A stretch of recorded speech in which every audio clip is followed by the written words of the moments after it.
action. Je m'appelle Simon Blanchet, je suis hydrobiologue. Ça veut dire que je m'intéresse aux plantes et aux animaux qui vivent dans nos cours d'eau, dans nos rivières, juste autour de nous. Je m'intéresse plus particulièrement à la biodiversité.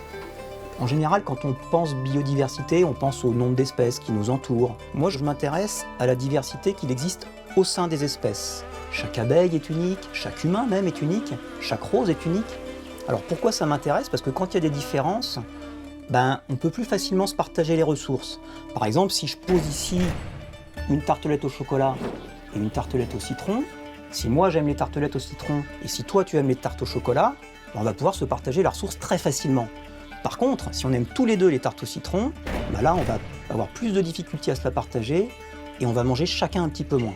Alors, j'ai un autre exemple que j'aime bien, c'est celui d'une équipe de rugby. Dans une équipe de rugby, tous les joueurs sont différents morphologiquement. Il y a des grands, des petits, des gens qui courent vite, des gens qui sont là pour pousser. Et en fait, ce qui fait la force de l'équipe, c'est la complémentarité entre les joueurs. Et justement, il y a Sébastien Chabal, que tout le monde connaît, qui a théorisé ça en disant que le rugby, c'était la force de la différence. Et moi, c'est ce qui m'intéresse. Comment ça fonctionne dans les milieux naturels. Tu bois un coup, non? Non, je bois un coup. Dans mes recherches, une des premières choses que je fais, c'est de capturer les organismes sur lesquels je travaille, pour les mesurer, les peser, les photographier, tout ce qui peut être utile pour caractériser les différences qui existent entre les individus.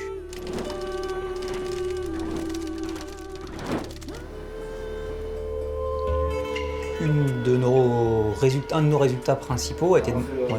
j'avais pas compris, j'avais oublié.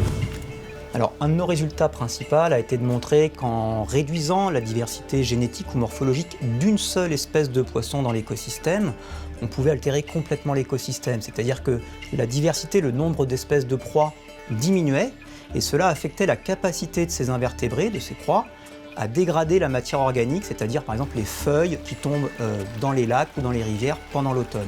Donc même si l'espèce ne s'éteint pas, on peut complètement altérer l'écosystème dans son entièreté. Donc ça, tu vois, c'est les proies des vairons. Ici, tu as un gamard, et puis là, un trichoptère dans son fourreau avec la tête.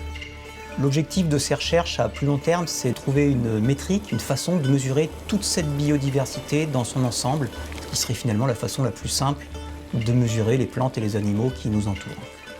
Ces recherches, elles ont plusieurs objectifs. Ça répond tout d'abord à notre curiosité en tant qu'humains, et par ailleurs, elles fournissent aux gestionnaires des données sur l'importance qu'ont ces différences entre les individus, ce qui permet à long terme de mieux les protéger.